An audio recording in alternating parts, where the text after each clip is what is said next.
Return to Nevermore is like a slow, real heavy. Reminds me of like a a darker Eastern kind of rainbow. Yeah, I had fun on Return to Nevermore. That's a straight B3 through an amp, a Marshall, no Leslie's, and that's a really fun thing to do, to break off and do that. Yeah, like, kind of like a John Lord thing. Yeah, it's in the John Lord vein. He was a big influence on me. I always loved the guys playing. I love the John Lord. It's the musicality of what he did, not only his tone and attitude, but musically his choice of parts, chords, notes, rhythms was very unusual and great. I loved it. So that song has that, and it's great. That's a really killer song. Yeah. But the slow, grindy thing I really loved, yeah.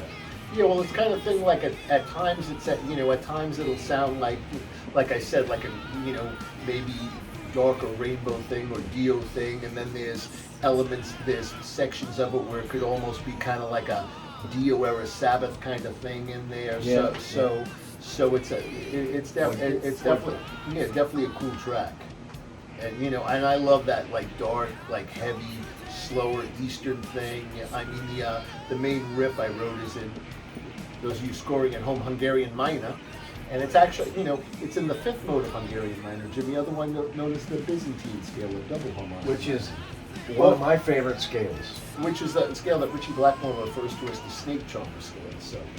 And So all of you musicians, see, this was not only fun, but a little educational as well.